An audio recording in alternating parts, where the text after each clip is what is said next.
সপ্তর্ষি শুনতে পাচ্ছ? সপ্তর্ষি, আচ্ছা তোমাদের তৃতীয় শ্রেণীতে কি কি বিষয় আছে জানো? বই তো পাওনি? তোমাদের বিষয় আছে দেখো পাতাবাহার। বাংলা বইটার নাম এবার পাতাবাহার হয়ে গেল।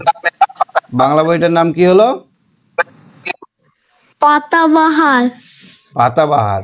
এই পাতাবাহার বইটার 1 থেকে 49 নম্বর পৃষ্ঠা অবধি পড়বে। কত নম্বর পৃষ্ঠা অবধি পড়বে লিখে নাও, 1 থেকে 49। হ্যাঁ। আর বাটারফ্লাই ইংরেজি বইটার নাম হয়ে গেল বাটারফ্লাই। ইংরেজি বইটার নাম কি হলো? বাটারফ্লাই। বাটারফ্লাই। বাটারফ্লাই 1 থেকে 43 নম্বর পৃষ্ঠা অবধি পড়বে। হ্যাঁ। উইংস বইটা, উইংস দেখবে 3খানা বই দেবে। প্রথম বইটা তোমাদের পড়তে হবে। 3টে বই দেবে, পাতলা পাতলা 3টে বই দেবে। Part 1, part 2, part 3। প্রথম বইটা পড়তে হবে। আমার গণিতটা 1 থেকে 72 নম্বর পৃষ্ঠা। অঙ্ক বইয়ের নাম হয়ে গেল আমার গণিত। অঙ্ক বইয়ের কি নাম হলো? আমার গণিত।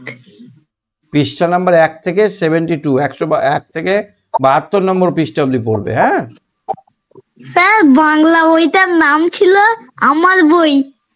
এবার হয়ে গেল পাতাবাহার। হ্যাঁ, আর এখানে অঙ্কের বইটার নাম আছে আমার গণিত। এবারে বই, এবার আমরা যে আমাদের চারপাশ সম্বন্ধে শিখবো, গাছপালা, বাড়িঘর, বিভিন্ন রকম জিনিস সম্বন্ধে শিখবো, সেই বইটার নাম হচ্ছে পরিবেশ। সেই বইটার নাম কি? পরিবেশ। হ্যাঁ, পরিবেশ বইটা কত দূর পড়বে? 1 থেকে 50। 1 থেকে 50 নম্বর পৃষ্ঠা। হ্যাঁ, 1 থেকে 50 নম্বর পৃষ্ঠা।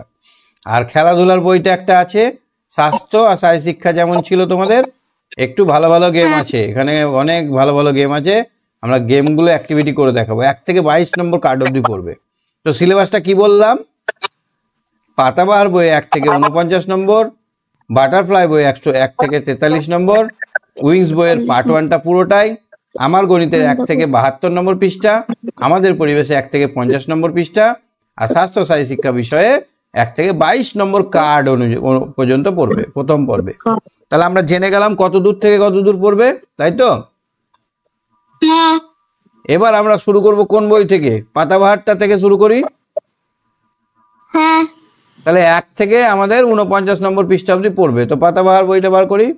বাংলা পাতাবাহার, এই দেখো চেহারাটা এরকম হবে পাতাবাহারের বইয়ের প্রথমে ভেতর পৃষ্ঠাটা।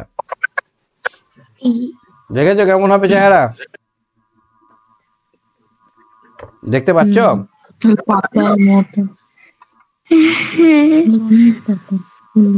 দেখতে পাচ্ছ? অনেক পাতা আছে। অনেক পাতা আছে। তৃতীয় শ্রেণীর বাংলা বই। এবার আমরা দেখো প্রথম পৃষ্ঠাটা দেখব। এইদিকে এটা তো থাকবেই, ধরো সব কথাগুলো লেখা থাকবে। এই দেখো সূচিপত্র 1 নম্বরে আছে সত্যি সোনা। কি গল্প আছে 1 নম্বরে? সত্যি সোনা। সোনা আবার সত্যি কিভাবে সোনা হলো? এই সত্যি সোনা গল্পটা পড়তে ইচ্ছে করছে না? হ্যাঁ, সত্যি সোনা গল্পটা আমরা পড়বো। তারপরে পড়বো আমরা চাষ করি আনন্দে, একটা কবিতা।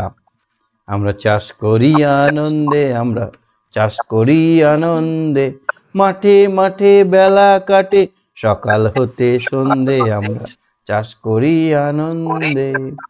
সুন্দর একটা কবিতা আমরা পড়বো। তারপর নিজের হাতে নিজের কাজ, তারপর দেওয়ালের ছবি, একটা ছবি নিয়ে গল্প আছে। তারপরে সারাদিন ভালো লাগে কি কি করতে সেটা নিয়ে একটা ছড়া আছে।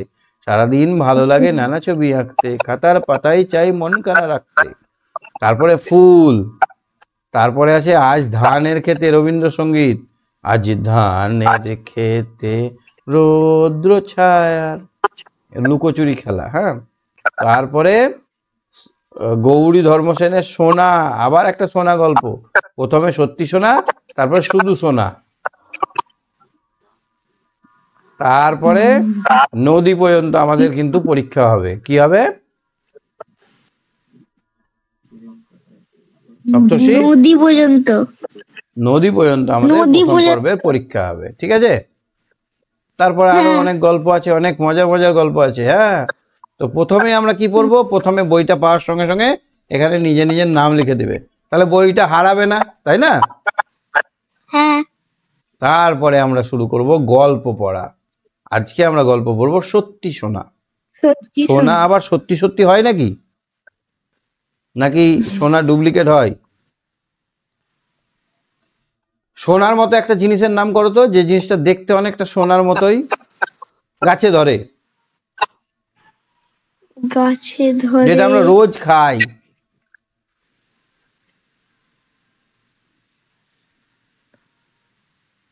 ধান হবে। হ্যাঁ, তাহলে ধানটাও কিন্তু সোনার মতো। এই ধান চাষ বা ধান নিয়েই একটা গল্প সত্যি সোনা। এই গল্পটা কেউ লেখেননি, এই গল্পটা কে লিখেছে আমরা খুঁজে পাইনি, তার জন্য এটা হচ্ছে প্রচলিত গল্প, মানে মুখে মুখে প্রচলিত গল্প।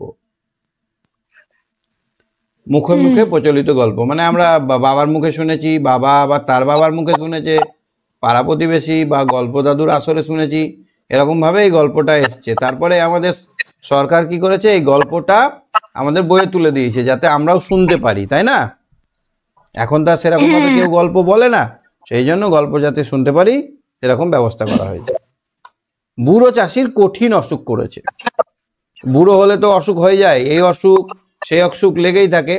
তো কি অসুখ করেছে? কঠিন অসুখ করেছে, বহুত অসুখ। কঠিন অসুখ মানে কি? জ্বর, বহুত অনেক বড় বড় অসুখ, বাঁচার আশা নেই, এমন অসুখ করেছে ডাক্তার বলেছে আর বাঁচবে না। সেই সময় একমাত্র ছেলেকে, তাহলে চাষির কটা ছেলে? একটা। একমাত্র ছেলেকে ডেকে বলল, ওহে বাপু আমার দিন ফুরিয়েছে। কি বললো? ওহে বাপু আমার ওহে দিন বাপু আমার ফুরিয়েছে। দিন ফুরিয়েছে।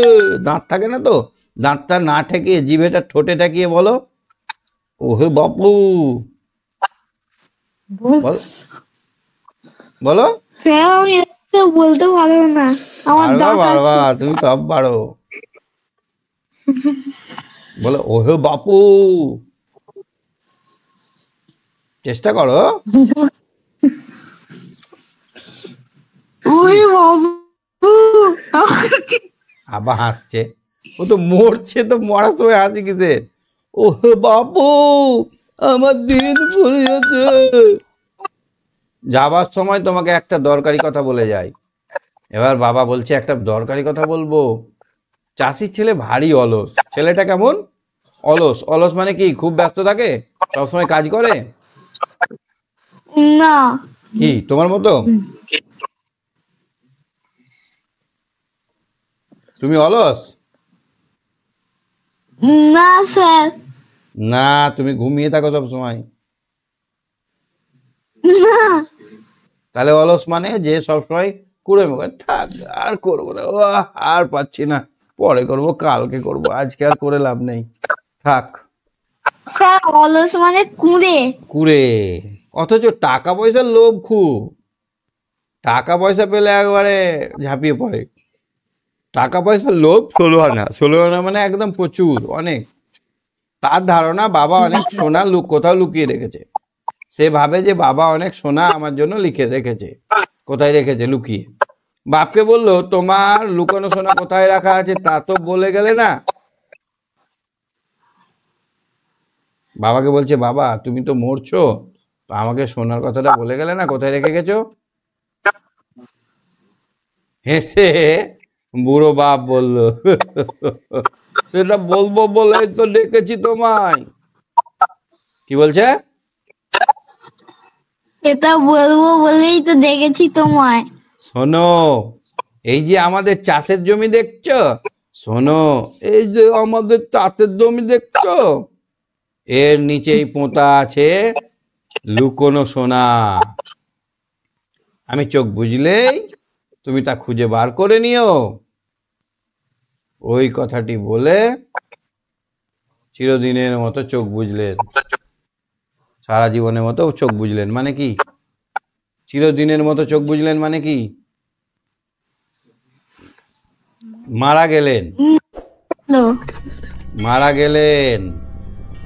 এবার দেখো মজা শুরু হয়ে গেল। ছেলের তো লোভ খুব। ছেলের চোখ দুটো লোভে চকচক করে উঠল। বাবা মারা যাওয়ার পর ছেলে তার বউকে বলল, বাবা তো গেল, আমাদের জমির তলায় সোনা পোতা আছে যে, কিন্তু ঠিক কোন জায়গায় আছে তা তো বলে গেল না। বাবা বলল, সোনা পোতা আছে, কিন্তু কোন জায়গায় আছে তা তো বলে গেল না। ভারী মুশকিল।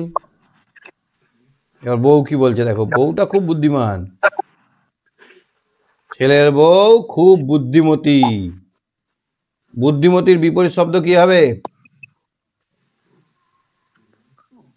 বোকা। বুদ্ধিমতী। আর বুদ্ধিমতীর লিঙ্গ পরিবর্তন কি হবে? বুদ্ধিমান। এই বুদ্ধিমতী বলতে মেয়ে ছেলেকে বোঝায়, আর বুদ্ধিমান বলতে ছেলেদেরকে বোঝায়। সে বলল, তোমার গোটা জমিটা খুঁড়ে দেখতে হবে কোথায় আছে সোনা। বললো, আইডিয়া, গোটা জমিটা খুঁড়ে দেখো না, সোনা তো কোথাও না কোথাও থাকবে, বাবা যখন বলে গেছে। ছেলে জমি চাষ আবাদ করার কথা ভাবতে পারে না। চাষ করতে খুব কষ্ট লাগে, কোদাল চালাতে হয়, লাঙল দিতে হয়, জল দিতে হয়, বারবার দেখতে হয়। সেই জন্য অলস ছেলে, খুব কষ্ট লাগে, চাষ করতে সে চায় না। সে চিরকাল শুয়ে বসে কাটিয়েছে। কিন্তু সোনার লোভ বড় লোভ, আবার আলসেমির রোগও কম নয়। একদিকে লোভ আর একদিকে আলসেমি, কুড়েমুই। তাই সকালে উঠে সে কেবল গড়িমসি করে, আজকের দিনটা ভালো নয়, যাব না। বউ যখন মনে করিয়ে দেয় সোনা খোঁজার কথা, তখন সে গজ গজ করে, সোনা আজকে খুঁজতে যাব না। দূর, কোথায় সোনা পোতা আছে তার ঠিক নাই, যেতে বলছে। কে যাবে খোঁড়াখুড়ি করতে? তার চেয়ে টেনে ঘুম দেওয়া অনেক ভালো। যাব না, ঘুমাই। ছেলে কি বলে, কোথায় সোনা পোতা আছে ঠিক নাই, কে যাবে খোঁড়াখুড়ি করতে, তাতে ঘুম দেই। বউ বলে, তুমি মজুর লাগিয়ে জমি খোঁড়াও না কেন? তুমি মজুর লাগাও, মজুর মানে মনীষ, পাট, লেবার দিয়ে তুমি জমি খোঁড়াও না কেন? সোনা যদি পাও তবে আমাদের কপাল ফিরে যাবে। চুপচাপ বসে থেকে লাভ কি? বাবা যখন বলেছেন তখন চেষ্টা করে দেখতে দোষ কি? বউয়ের পরামর্শ শুনে ছেলে দুজন মজুর ডাকিয়ে জমি খুঁড়তে লাগলো। কজন মজুর ডাকলো? দুজন মজুরকে ডাকলো। তার বউ আবার এসে বলে, ওদের উপর ছেড়ে দিয়ে নিশ্চিন্তে ঘরে বসে থেকো না, যেন তুমি কোদাল নিয়ে যাও। তা না হলে ওরা যদি সোনার তালটা পেয়ে যায়, তবে তা যদি সরিয়ে ফেলে কতক্ষণ, তা সরিয়ে ফেলতে কতক্ষণ, যদি পেয়ে যায় সোনাটা আর যদি নিয়ে বাড়ি চলে যায় কতক্ষণ লাগবে? ছেলে ভাবে বউ ঠিক কথাই বলছে। ওদের বিশ্বাস কি, ওরা যদি সোনার তালটা সরিয়ে ফেলে তবে সব চেষ্টা বৃথা। তাই সেও একটা কোদাল নিয়ে কাজে লেগে যায়। তাহলে কি করলো, এই কুড়ে ছেলেটা আস্তে আস্তে কোদাল কোপাতে শুরু করলো। কাজ করতে করতে ওদের উপর নজর রাখা সুবিধে হবে। যত মাটি ঘুরে চাষির ছেলে তত সোনার জন্য মরিয়া হটে, আরেকটু ঘুরে খুঁড়েই চলে যায়। কিন্তু সকাল থেকে সন্ধ্যে পর্যন্ত 5 বিঘে জমি খোঁড়াখুড়ি করেও কোথাও এতটুকু সোনা পাওয়া গেল না। কত বিঘে জমি খুললো? 5 বিঘে। 5 বিঘে। রাগে বিরক্তিতে অস্থির ছেলে তখন তার বউকে বলল, বাবা নিশ্চয় আমায় বোকা বানিয়েছে, সোনা দানা কিছু নেই, মিছি আমায় খাটিয়ে মারলো। বউ হেসে বলল, কিন্তু দেখো জমিটা এখন ঠিক চাষ করার মতো হয়েছে না? ছেলে তার বউয়ের মুখের দিকে তাকালো। বউ বলল, আর কদিন পরে তো বর্ষা নামবে, এই তো বীজ বোনার সময়। বাবা প্রতি বছর এই সময় জমিতে ধান চাষ করতেন, কি সুন্দর ফসল ফলতো। শুনে ছেলে ভাবলো, জমিটা যখন খুঁড়েই ফেলা হয়েছে তখন ওটা এমনি ফেলে না রেখে চাষ করে ফেলাই ভালো। তার বউ হাট থেকে সবচেয়ে সেরা ধানের বীজ কিনে আনলো। স্বামী সকাল থেকে সন্ধে পর্যন্ত খেতে কাজ করলো। বউ তার খাবার নিয়ে যায়, খাবারটাকে কি বলে জানো? আমাদের এদিকে লাহারি বলে। কি বলে? লাহারি। কেমন করে জানো? এই থালার মধ্যে ভাত নিয়ে নিল, থালার মধ্যে আর একটা থালা দিয়ে ঢেকে দিল, এবার একটা গামছা পেতে নিল, গামছা পেতে নিয়ে এই গামছার কোনাটাকে ওই গামছার সঙ্গে বাঁধলো, আর এই গামছার কোনা লাস্টে এরকম দেখতে লাগে, এইরকম এরকম ভাবে থালাটাকে নিয়ে চলে যায় গামছায় বেঁধে। এটাকে বলে লাহারি। কি বলে? লাহারি। খাবারটাকে বলে লাহারি। তামাক সেজে নিয়ে যায়, বউ আবার তামাক নিয়ে যায়, তামাক মানে বিড়ি। তখন অলস স্বামীকে এইভাবে কাজ করতে দেখে গর্বে বুক ভরে যায়। বউটা ভাবে যে বাহ, আমার স্বামী কত ভালো হয়ে গেল। তারপর যখন বর্ষা নামলো, সে বছর বৃষ্টিও হলো খুব ভালো, অল্প দিনের মধ্যে ক্ষেত ভরে গেল শস্যে, মাঠ ভরা পাকা ধানের রাশি দেখে মনে হলো সত্যি কে যেন সোনা ঢেলে দিয়েছে মাঠে। বউ বলল, দেখো বাবা মিথ্যে বলেনি, সত্যি সত্যি সোনা ফলেছে মাঠে। ছেলে অবাক হয়ে তাকিয়ে থাকে মাঠের দিকে। জমিতে যে এত ভালো ফসল ফলে তা সে প্রথম জানলো। ফসল কাটার পর তা হাটে বিক্রি করে এক থলি টাকা পেল চাষির ছেলে। বাড়ি ফিরে সে বউকে বলল, এই দেখো কত টাকা, আমার ধারণা ছিল না যে জমি চাষ করে এত রোজগার করা যায়। বউ খুশি, এই তার স্বামীর প্রথম রোজগার। হেসে বলল, তাহলে বাবার কথাই ঠিক তো, জমিতে সত্যি সোনা পোতা ছিল? মাথা নেড়ে ছেলে জবাব দিল, 16 আনা। মানে হ্যাঁ, আমি বুঝেছি যে বুদ্ধি খাটালে আর কঠোর পরিশ্রম করলে পুরস্কার পেতে দেরি হয় না। এই কথাটা কে বলেছে? এইটা পরীক্ষায় পড়বে।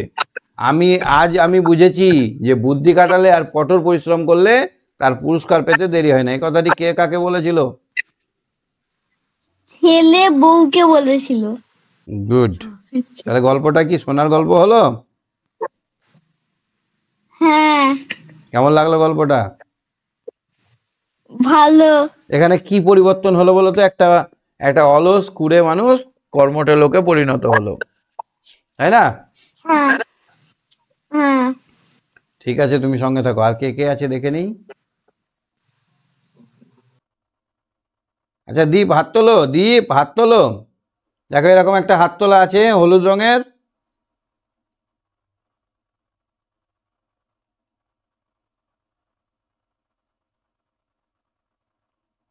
ঠিক আছে, ঠিক আছে, আমরা এবার কোশ্চেন অ্যান্সারটা দেখবো। আজকে আর দেখবো না, আজকে আমরা সিলেবাসটা আর প্রথম পড়াটা পড়লাম, পরের দিন আমরা পুরো কোশ্চেন অ্যান্সারটা করে নেব। কোশ্চেন অ্যান্সারটা করাই যায়, একটু সময় লাগবে, পরের দিনই করব। ঠিক আছে, আজকে শেষ করছি, টাটা বাই বাই।